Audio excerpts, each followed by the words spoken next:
Hi guys, welcome back to my channel. My name is Sophia Lorette, and if you don't know who I am a 22-year-old stay-at-home mom to 3 under 3. Today I'm going to be talking to you guys about everything that I wish I knew about my first labor and delivery experience. But first, a little backstory for those who aren't so familiar with me. When I first got pregnant, I was 18. It was a couple days before my 19th birthday that I had found out. So I delivered when I was 19. I didn't do any research or do any of the classes that the hospital provided, so I feel like I was pretty uneducated about the whole labor and delivery process. Back then, I had a lot more trust in doctors. I was pretty reliant on doctors, if I'm being honest with you. And I really thought that my delivery team would have the decency to give me the birth experience that I planned for and so badly wanted. More than anything, I wanted a unmedicated, natural delivery. Unfortunately, I was not able to have the birth experience that I really wanted and dreamed of. Literally, none of my expectations were met. And I feel like in the end of it, a lot of it comes down to my inability to use my voice in my labor and delivery room. My labor and delivery story starts at about 8 o'clock in the morning. I was 39 weeks pregnant and I stood up from bed and a huge gush of liquid came out. I woke my husband up and he was like, I think you've probably just peed yourself and I'm going back to sleep. So I went to the bathroom and I knew my water had broke when I was literally standing in a puddle of liquid that just kept coming out.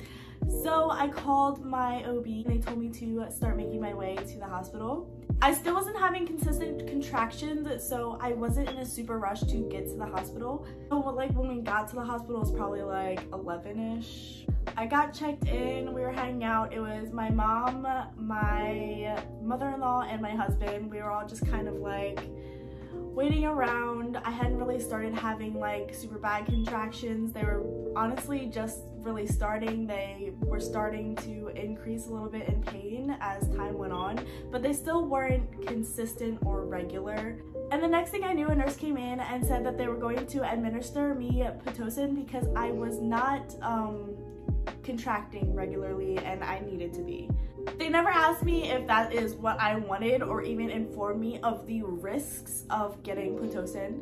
And now looking back on it, my opinion is that if they just let me be for a little bit longer, that my body would have naturally done what it was supposed to do. I was a first-time mom. This was my first time delivering, so it might have just taken my body a little bit longer to kickstart. Also, if you did not know the risks of getting Pitocin or induced, I will put them on the screen. Pause to read.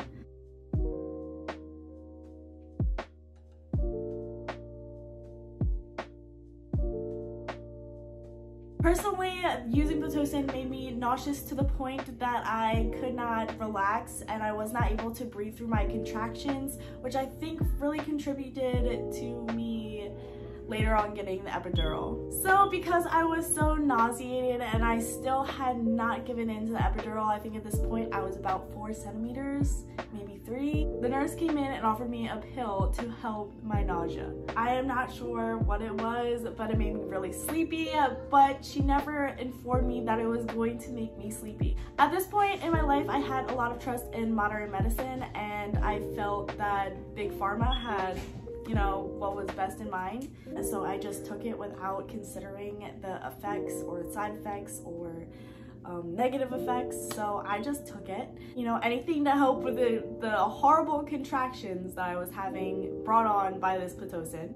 And the whole time I'm waiting for this pill to kick in to help my nausea, and it's not. I'm still dry heaving, I'm still throwing up. Nothing was helping me.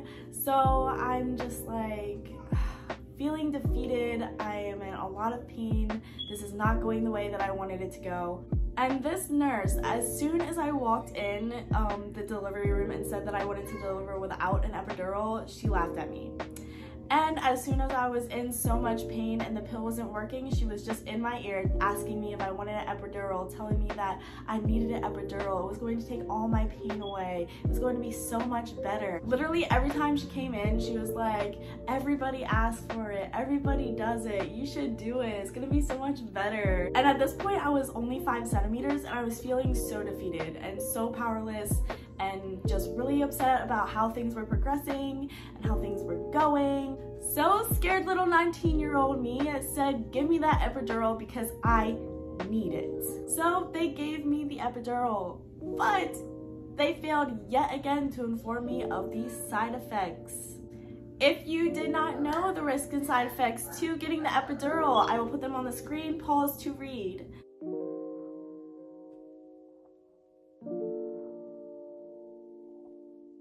But ultimately, an epidural can leave you paralyzed for life.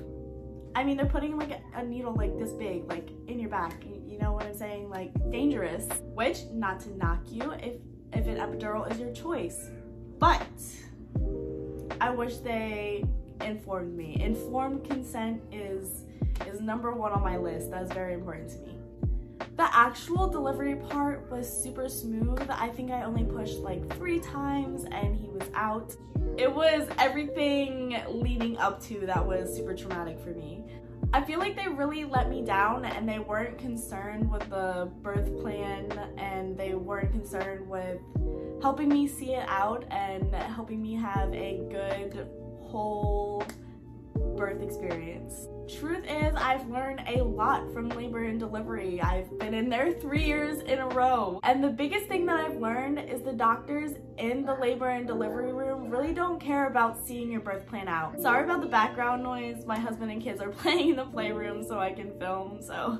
And I'm not gonna say all of them because I think some are actually, they are there for the people, but a lot of doctors are just there for the money. So the faster you are in and out of the labor delivery room, the faster they are getting paid.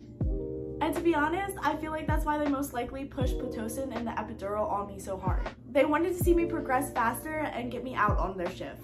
But I also really wish that I did my research and looked into all of the possibilities of labor and delivery, all of the options. I should have been more informed when I walked into that delivery room, and I know that. So I am telling you that you should be informed before walking into that delivery room. I was young, I was naive, and they took advantage of that. So coming from someone who is very familiar with the labor and delivery room and the type of doctors that you may face, stand your ground and remember that your voice matters. You can deny absolutely anything. Those doctors work for you. Your insurance pays them to be there. They do not pay you to be there. Your doctors should support you and your delivery the way that you want it. If need be, take control and do what is best for you. You know your body better than anybody else.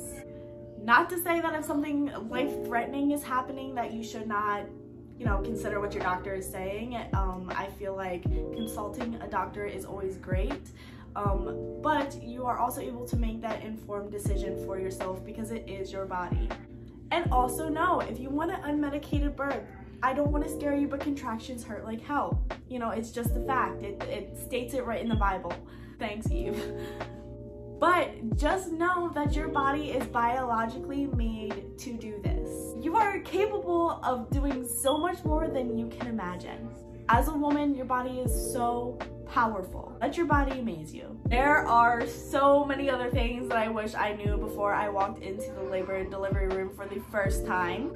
So if you are interested in seeing a part 2, make sure you let me know down in the comment section below. Make sure you check out my other socials. They are linked in the description below. If you enjoyed this video, make sure you leave a like so I know that you did. And if you want to see more of my gorgeous face, make sure you hit that subscribe button to see more motherhood content. As always, I hope you guys have a beautiful, blessed day, and I will see you in my next video. Bye!